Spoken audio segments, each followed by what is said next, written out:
নমস্কার বন্ধুরা, deep study চ্যানেলের পক্ষ থেকে আপনাদের সকলকে জানাই স্বাগতম। তো আজকে আবারও আমি টিটেড পেপার 2 এর জন্য জিওগ্রাফি টপিক গ্রহরূপে পৃথিবী থেকে আরও 20টি কোয়েশ্চেন্স কভার করার চেষ্টা করেছি। তো আপনারা যারা যারা আমার পূর্বের ভিডিওটি দেখেননি, অবশ্যই পূর্বের ভিডিওটা একবার দেখে নেবেন। তো শুরু করছি আজকের ভিডিও প্রথম কোয়েশ্চেন দিয়ে, যেখানে বলা আছে সৌরজগতের কোন গ্রহটি মিথেন গ্যাসের বলয় দ্বারা গঠিত। সৌরজগতের নেপচুন গ্রহটি কিন্তু মিথেন গ্যাসের বলয় দ্বারা গঠিত। তারপর 22 নম্বর কোয়েশ্চেন্স, যেখানে বলা আছে সৌরজগতের গুণটিত গ্রহ নামে পরিচিত গ্রহটির নাম কি। খুব ইম্পর্টেন্ট কোয়েশ্চেন্স, আপনারা চাইলে এটাকে হ্যান্ড নোট ক্রিয়েট করতে পারেন। সৌরজগতের গুণটিত গ্রহ নামে পরিচিত গ্রহটি যেটা রয়েছে সৌরজগতে, সেটা হলো শুক্র। শুক্র গ্রহ কিন্তু গুণটিত গ্রহ নামে পরিচিত।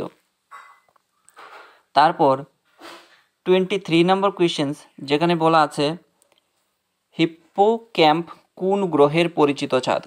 খুব ইম্পর্টেন্ট কোয়েশ্চেন আপকামিং 2024 এর জন্য, খুব ইম্পর্টেন্ট একটা কোয়েশ্চেন। হিপ্পোক্যাম্প কোন গ্রহের পরিচিত চাঁদ, মনে রাখবেন সেটা হলো নেপচুন। নেপচুন গ্রহের পরিচিত চাঁদের নাম হলো কিন্তু হিপ্পোক্যাম্প।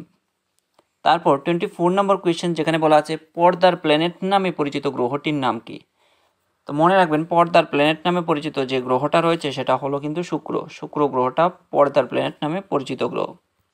তারপর 25 নম্বর কোয়েশ্চেন, যেখানে বলা আছে কোন গ্রহের দিনের দৈর্ঘ্য সবচেয়ে কম। খুব ইম্পর্টেন্ট কোয়েশ্চেন, কোন গ্রহের দিনের দৈর্ঘ্য সবচেয়ে কম, সেটা হলো কিন্তু বৃহস্পতি। বৃহস্পতি 9 ঘন্টা 55 মিনিট 29.69 সেকেন্ডে কিন্তু পৃথিবীকে পরিক্রমণ করে। কোন গ্রহের দিনের দৈর্ঘ্য সবচেয়ে কম, তো সেটা হয়ে যাবে অপশন বৃহস্পতি। তারপর আমরা নজর দেব 26 নম্বর কোয়েশ্চেন্সের দিকে, যেখানে বলা আছে এ প্ল্যানেট অন ইটস সাইড নামে পরিচিত গ্রহটি কোনটি। তো মনে রাখবেন এ প্ল্যানেট অন ইটস সাইড নামে পরিচিত গ্রহটি হলো ইউরেনাস। কেননা এই গ্রহটা কিছুটা সৌরজগতের সঙ্গে হেলে অবস্থান করে বা একটা সাইডে অবস্থান করে, সেই কারণে এই গ্রহটাকে a planet on its side নামেও ডাকা হয়ে থাকে। তারপর আমরা নজর দেব 27 নম্বর কোয়েশ্চেন্সের দিকে, যেখানে বলা আছে কোন গ্রহের দিনের দৈর্ঘ্য সবচেয়ে বেশি। কোন গ্রহের দিনের দৈর্ঘ্য সবচেয়ে বেশি, তো মনে রাখবেন সেই গ্রহটার নাম হলো শুক্র। শুক্র গ্রহের কিন্তু দিনের দৈর্ঘ্যটা সবচেয়ে বেশি রয়েছে। তারপর আমরা নজর দেব 28 নম্বর কোয়েশ্চেন্সের দিকে, যেখানে বলা আছে হলুদ গ্রহ নামে পরিচিত গ্রহটি কোনটি। তো মনে রাখবেন হলুদ গ্রহ নামে পরিচিত যে গ্রহটা রয়েছে সৌরজগতে সেটা হলো কিন্তু শুক্র। শুক্র গ্রহ কিন্তু হলুদ গ্রহ নামে পরিচিত একটা গ্রহ। তারপর আমরা নজর দেব 29 নম্বর কোয়েশ্চেন্সের দিকে, যেখানে বলা আছে নেপচুনের চাঁদের সংখ্যা কয়টি।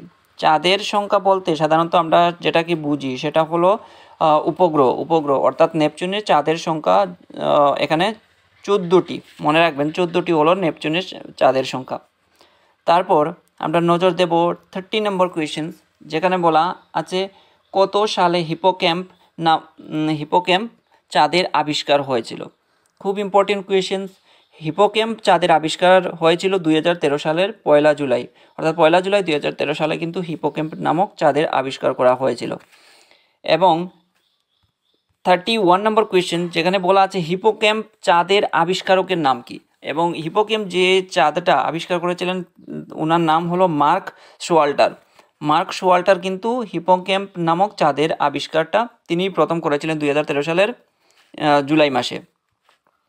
তারপর আমরা নজর দেব 32 নম্বর কোয়েশ্চেন, যেখানে বলা আছে কোন গ্রহটি আবর্তনে সর্বাধিক সময় নেয়। কোন গ্রহটি আবর্তনে সর্বাধিক সময় নেয়, সেটা হবে কিন্তু নেপচুন। নেপচুন গ্রহটা কিন্তু আবর্তনে সর্বাধিক সময় নেয়। তারপর আমরা নজর দেব 33 নম্বর কোয়েশ্চেন, আমরা গ্রেট রেড স্পট দেখেছি, এবার আমরা দেখব গ্রেট ডার্ক স্পটের উপস্থিতি কোন গ্রহে দেখা যায় বা কোন গ্রহে লক্ষণীয়। তো এখানে অপশনটা অবভিয়াসলি হয়ে যাবে নেপচুন। নেপচুন গ্রহের মধ্যে কিন্তু অনেকটা ডার্ক স্পটের উপস্থিতি পাওয়া গেছে, সেই কারণে গ্রেট ডার্ক স্পট নামেও কিন্তু আমরা নেপচুন গ্রহটাকে চিনে থাকি। তারপর 34 নম্বর কোয়েশ্চেন, যেখানে বলা আছে সৌরজগতের দ্রুততম আবর্তিত গ্রহ কোনটি। আমরা একটু আগে দেখেছিলাম যে দিনের দৈর্ঘ্য সবচেয়ে কম কোনটাতে, বৃহস্পতিতে। তো মনে রাখবেন সৌরজগতের দ্রুততম আবর্তিত গ্রহ কোনটি, বৃহস্পতি। দিনের দৈর্ঘ্য কম থাকাতে কিন্তু বৃহস্পতিটাও কেন, কারণ এটার আবর্তনকাল সবচেয়ে দ্রুত গতিতে হয়, সেই কারণে দিনের দৈর্ঘ্যটা কম থাকে। তো সেই মোতাবেক আমাদের সৌরজগতের দ্রুততম আবর্তিত গ্রহ যেটা হবে সেটা হবে বৃহস্পতি। বৃহস্পতি সেই কোয়েশ্চেন্সের এগেনস্টে কারেক্ট আনসার হয়ে যাবে। তারপর আমরা নজর দেবো 35 নম্বর কোয়েশ্চেন, যেখানে বলা আছে সৌরজগতের কোন গ্রহে সবচেয়ে শক্তিশালী চুম্বকীয় ক্ষেত্র এবং মহাকর্ষ বল রয়েছে। খুব ইম্পর্টেন্ট কোয়েশ্চেন্স আপকামিং টিটেড পেপার 2 এর জন্য। সৌরজগতের কোন গ্রহে সবচেয়ে শক্তিশালী চুম্বকীয় ক্ষেত্র এবং মহাকর্ষ বল রয়েছে, সেটা কিন্তু রয়েছে বৃহস্পতি গ্রহের মধ্যে। তারপর আমরা নজর দেব 36 নম্বর কোয়েশ্চেন, যেখানে বলা আছে কোন গ্রহের অপর নাম বরফ দৈত্য। আমি পূর্বের ভিডিওতে দিয়েছিলাম শীত গ্রহ দিয়েছিলাম। এবার আমরা দেখব যে কোন গ্রহের অপর নাম বরফ দৈত্য। আপনারা যারা আমার পূর্বে ভিডিওটি দেখেননি অবশ্যই একবার দেখে নেবেন।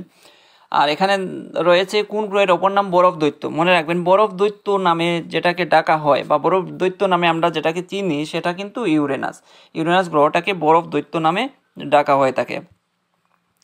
তারপর 37 নম্বর কোয়েশ্চেন, যেখানে বলা আছে ইউরেনাস গ্রহটি কত সালে আবিষ্কৃত হয়।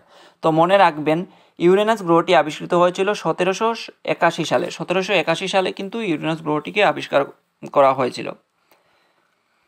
তারপর আমরা নজর দেব 38 নম্বর কোয়েশ্চেন, যেখানে বলা আছে মিথ্যাবাদী গ্রহ নামে পরিচিত গ্রহটির নাম কি। খুব ইম্পর্টেন্ট কোয়েশ্চেন, খুব ইম্পর্টেন্ট। আপনারা চাইলে সেটাকে লিখে নিতে পারেন কোনো একটা জায়গাতে। মিথ্যাবাদী গ্রহ নামে পরিচিত গ্রহটির নাম কি। তো মনে রাখবেন মিথ্যাবাদী গ্রহ নামে পরিচিত যে গ্রহটাকে বলা হয় সেটা হলো ইউরেনাস গ্রহটিকে কিন্তু মিথ্যাবাদী গ্রহ নামে ডাকা হয় থাকে। তারপর আমরা নজর দেব 39 নম্বর কোয়েশ্চেন, যেখানে বলা হচ্ছে টেলিস্কোপের সাহায্যে আবিষ্কৃত সৌরজগতের প্রথম গ্রহ কোনটি। তো মনে রাখবেন টেলিস্কোপের সাহায্যে যখন প্রথম গ্রহ আবিষ্কার করা হয়েছিল সেটা আবিষ্কার করা হয়েছিল ইউরেনাস গ্রহই একমাত্র গ্রহ যেটাকে টেলিস্কোপের সাহায্যে প্রথম আবিষ্কার করা হয়েছিল। তারপর আমরা নজর দেব আজকের ভিডিওর শেষ প্রশ্ন, যেখানে বলা হয়েছে ঘূর্ণায়মান গ্রহ নামে পরিচিত গ্রহটির নাম কি। তো মনে রাখবেন ঘূর্ণায়মান গ্রহ নামে পরিচিত গ্রহটির নাম হলো ইউরেনাস। তো এই ছিল আজকের গ্রহরূপে পৃথিবী থেকে আরও 20 কোয়েশ্চেন্স। আশা করি এই ভিডিওটা আপনাদের এক্সাম প্রিপারেশনের জন্য অনেকটা হেল্পফুল হবে। আর আপনারা যারা এই ধরনের ভিডিও পেতে চান অবশ্যই ডিপ স্টাডি চ্যানেলের সঙ্গে জুড়ে থাকার চেষ্টা করবেন। আপনারা সবাই